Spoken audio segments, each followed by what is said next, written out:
Okay, now I'm getting ready to do, oh, I'm getting ready to do some polyurethane on these guitars. This one right here, which is one of my faves, I just finished sanding out some of the lighter spots.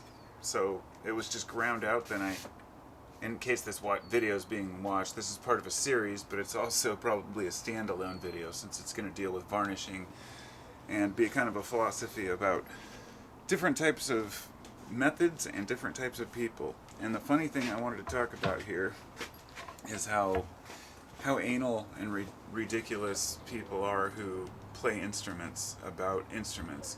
The same way that carpenters are extremely anal and arrogant about the way that they think that something should be done. I've been a carpenter for most of my, well, at least half my life, and I've talked to a lot of different people on the job site, and there's a lot of arrogance in the world about how things are done a certain way, and that's the only way to do it. And the thing is, when you're combining making guitars with carpentry, with making sure that you get the right tone and the right pickups and everything in the right place, people are always going to have their particulars. So it's really funny when I've watched other YouTube channels who have just dealt with this, making guitars or finishing guitars. They always start out with this "don't attack me" thing. There's this one guy, Stumpy Nubs, I think is his name. He's a YouTuber that does carpentry, and he's talked, it seems a lot of the time when he talks about a dangerous tool or a useful tool, there's always somebody to come out and say, oh, that's not a good tool, or that is a good tool, or you don't know what you're talking about. As I should say, pun intended, somebody always comes out of the woodwork. So as I said, this one that I'm getting ready to varnish, this is made of pine. This was from an old table, and it has a vein of resin, well, not resin, but a vein of sap wood going through it. I've been letting it sit out. I've been reluctant to want to finish it yet until I made sure that it wasn't going to bleed any resin. This one is a guitar I started 5 years ago. This is what inspired me after my friend said, let's make guitars. And I said, hey, I started making a bass guitar years ago. This was basically just cut out to a rough shape. It's butcher block style mahogany, so it's several different layers, perhaps more than I should have had, so I had to re-glue it several times to make sure it was nice and tight, and hopefully it never falls apart. But this will be mine, my own sample. It's got mahogany, then it's got a strip of maple that goes through it down into here. I don't know how well that camera picks this up, but at any rate, I'm going to finish this along with the neck that goes to it. This is the neck, the first one I made. It's got resin. You can actually kind of see through it. It has glow-in-the-dark resin on it. I was experimenting. The fretboard is all covered up to protect it, and it's got some nice curly maple areas, but it's just standard maple. Well, hello, Fly. How are you, friend? Looks like he wanted to check it out, too. You might as well get a good look, bro, because that's the last time it's going to look like that. Be smooth. Alright, so this one goes in here. I've already checked out the hardware. I've already made sure and fitted everything to make sure it works. And I'll tell you, some people might do it the other way around. Finish the guitar first, then do the hardware. For me, I've got to know,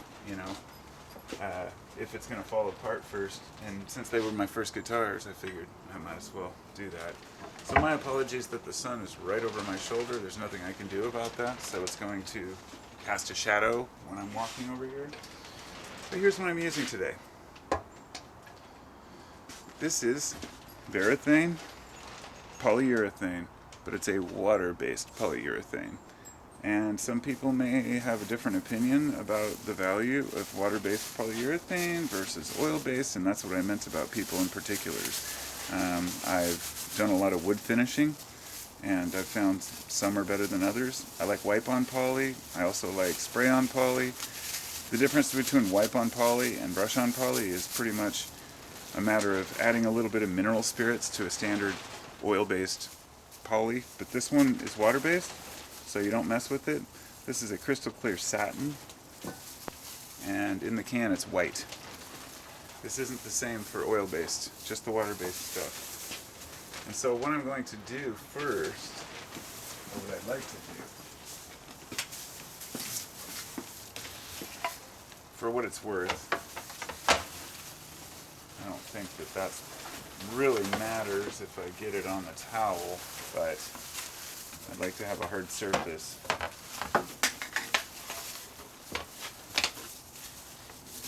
There's more than one way to skin a cat.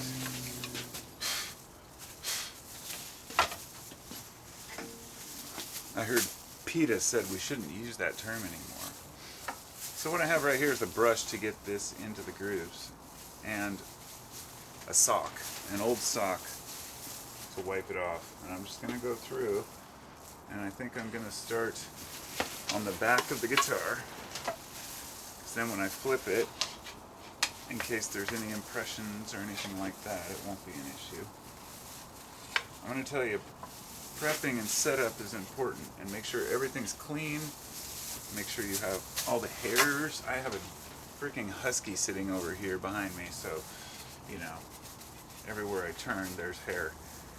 Because once this shit gets locked in, you know, it is what it is. So, here we go.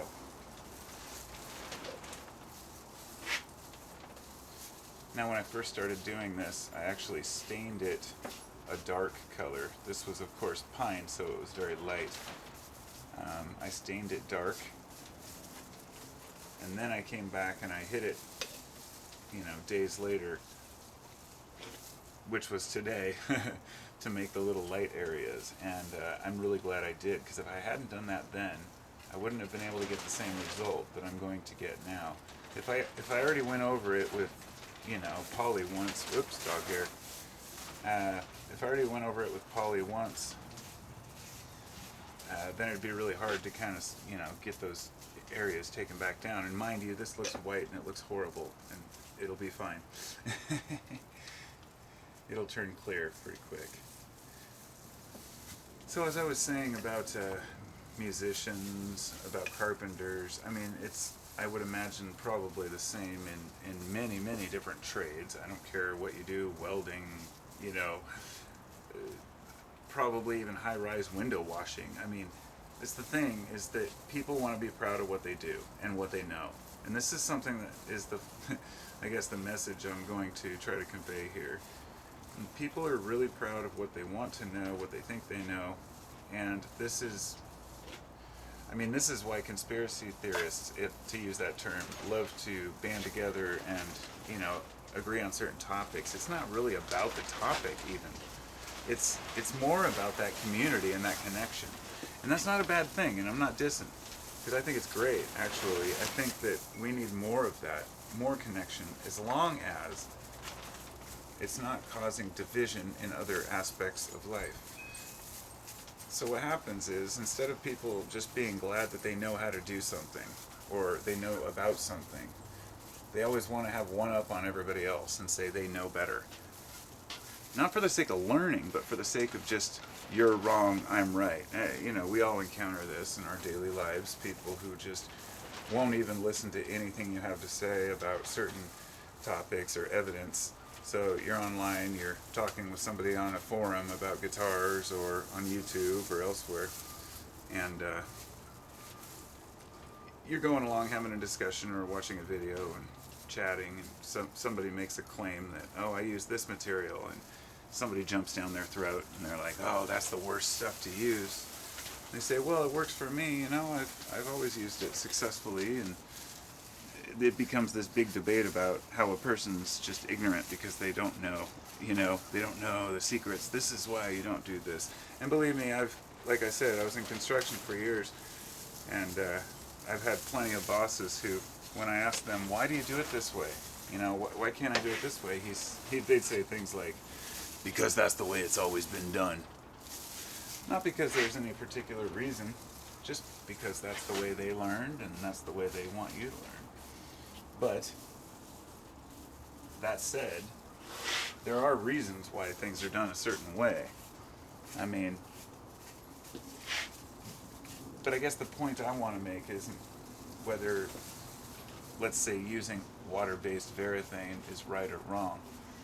I'll probably end up doing a spray coat at the end. This is because it's a lot easier to get a good thick coat on here now using this, and I could, you know, finish it with a fucking lacquer or something if I want, but point I want to make is that after I started deciding I wanted to really build guitars, and I really got into this, I think one of the fears and one of the things that kept me away from this, just like a lot of other things, is learning every little detail. And so when I got in there for the last couple of months and I watched every video I possibly could, I read the books and everything I could about building, but also about, you know, guitars themselves, pickups, electronics. You have to know how to work with metals and putting in fret wire and stuff. And I started learning it's not what I thought. A lot of people don't even build their own guitars. A lot of guitar builders just literally cut out a body, router out the pickup cavities with the template, and they sell those. Or they buy the necks from China or Amazon for $120 or something, which you can do. You still have to do a little bit of fret adjusting and leveling and all that, but that's beside the point. I think the point is that my thought was that, wow, this is very difficult to do, so I'm probably never going to tackle this. And then I realized there's like 100 different ways to do this. There are so many different ways to cut out guitars. People use band saws, they use jig saws, some people use routers. I've seen people use table saws and hand saws. And when you start to see the variety, you think, okay, there's a lot of different ways to do this. Some people use templates to router out their pickup cavities. Other people, they just do it freehand. That's how I do it, because I like freehand. It feels better and feels more natural, you know. But you start to realize that the reason why people say that there's a certain way to do things is because it's the way they've always done things. And as I said, that doesn't mean it's right or wrong. It just means that's the way that they do things. And it's okay to step outside and do things your own way. It really is. As long as you're willing to listen to the reasons why you shouldn't do certain things certain ways. So for example, I wanted to experiment and use different materials for a fretboard. The first ones I did were Bolivian rosewood. It's covered up right now, but I wanted to experiment, but I knew better than to go with something like pine or, you know, something soft. So the next time I got Purple Heart, and then after that I went with zebra wood. Now zebra wood is great, but it's very, very, it splits very easily. The grain is very wide, whereas with other woods like Purple Heart and especially ebony or the original rosewood that people use, they use it for a reason. It has tight grain, it's easy to shape, but it's very hard and dense, and when you put the frets in, they lock in tight, and you have to add no finish, no oil to it. It won't dent. And that's a major issue. You're not going to dent your fretboard up by bumping it because it's very hardwood. Like I said, it's underneath here. That's not it. But the same thing with the neck. You want to use something that's hard enough to hold the shape, and also put a truss rod in. That helps. A lot of old guitars weren't built that way, and you know what? A lot of those old guitars are still playing today without a truss rod, without fancy hardware, without any of the bullshit that they have today. And so I guess my message, if anything, would be for people who tell you you can't build without fancy tools, I did this neck with a Shinto rasp right here, 20 bucks. This is what I used to shape this entire neck. Now since then I've changed my methods up a little bit, but just a little bit. Actually, I started, well, I won't bring it out right now, I started using a grinder with a really heavy-duty abrasive disc on it, and it's phenomenal. I love it. But you know what? Sometimes I come back and I just do it by hand because of that feel. And I watched a couple guys on YouTube go out into the woods and build a guitar by hand with just hand tools. It was phenomenal. I loved it. And you know, don't believe the doubters. You know, there's always going to be somebody out there who thinks something's not possible or can't be done a certain way because they've never tried it. And if there's anything I've learned, It's that people are really a downer when it comes to trying new things. There's a lot of haters out there. Not because they want to be, but just because, I don't know, maybe they're just jealous because they want to try it. Maybe they're angry at themselves for not making more effort, because I always try to support people and give them credit. Be like, nice work, man. You know, good effort. That's awesome.